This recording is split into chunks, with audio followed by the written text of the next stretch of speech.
श्री राम समर्थ। नवंबर 29। समय पर जागृत होकर ठीक रास्ते से लग जाओ। प्रत्येक कर्म का आरंभ किसी हेतु से यानी वासना से हुआ करता है। जन्म भी वासना के कारण ही होता है। गंगा का उद्गम अत्यंत पवित्र और छोटा है, तब भी स्वच्छ है। उसी प्रकार हमारा जन्म वासना से हुआ हो, तब भी आरंभ में हमारा मूल स्वरूप निर्मल होता है। इसी समय माँ बच्चे को प्रार्थना करना सिखाती है, हे भगवान मुझे सुबुद्धि दो। हाँ, बाद में फिर इस निर्मल मन पर तरह तरह की भली बुरी वासनाओं के प्रभाव पड़ने लगते हैं। गंगा का पानी जैसे आगे आगे बहते जाने पर गंदा हो जाता है, और उसे स्वच्छ करने के लिए जैसे हम उसमें फिटकरी डालते हैं, वैसे ही वासना की गंदगी साफ करने के लिए हमें राम करता है, यह भावना दृढ़ करनी चाहिए। भगवान के नाम की फिटकरी फिरने से वासना का मल नीचे रह जाता है और शुद्ध अंतःकरण प्रकट होता है। पिछले जन्म में मैंने कुछ पाप किए होंगे, उसके फल भोग रहा हूं, ऐसा केवल कहकर जीने में कोई सार नहीं है।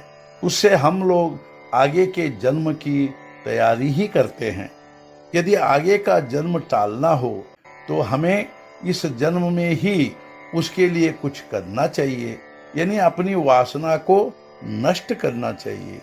सत्तावान, श्रीमान, वैभववान मनुष्य सुखी होते हैं, यह केवल भ्रम है। जब तक उन्हें भगवान का आधार नहीं होता, तब तक ये सब बातें व्यर्थ हैं। हमारी गृहस्थी का सुख दिखाई देने में तो बहुत ही अच्छा लगता है, बहुत पुष्ट दिखाई देता है, किंतु यह सूजन है, यह कोई सच्ची पुष्टि नहीं है। इसलिए हमें गृहस्थी या प्रपंच में सुख नहीं मिलता। हमारी आयु जैसे जैसे बढ़ती जाती है, वैसे वैसे गृहस्थी के व्याप बढ़ते जाते हैं और परमेश्वर की ओर हमारा ध्यान कम होते जाता है। वासना कम होने के बदले बढ़ती जाती है और वही फिर आगे के जन्म की अधिष्ठात्री बनती है।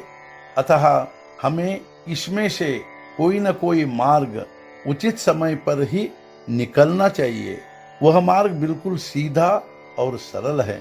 संतों ने वह हमें अनेक बार दिखाया है, तो उस मार्ग पर कदम रखो। भगवान आगे का मार्ग दिखाने को उत्सुक हैं।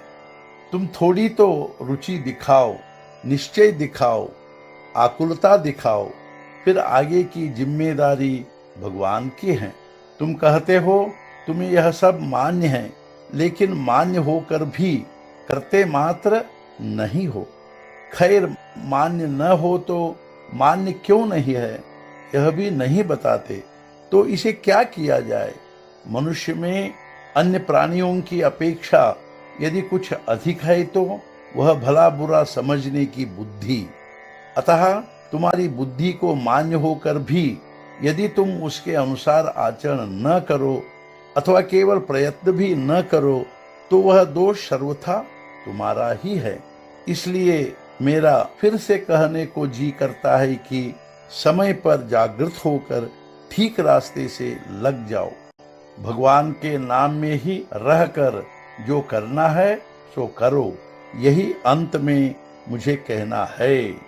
आज का मुख्य विचार, नाम में दृढ़ श्रद्धा रखकर परमार्थ करे, नाम न छोड़ते हुए अन्य बातें करे। सद्गुरुनाथ महाराज की जय। जय जय रघुवीर समर्थ।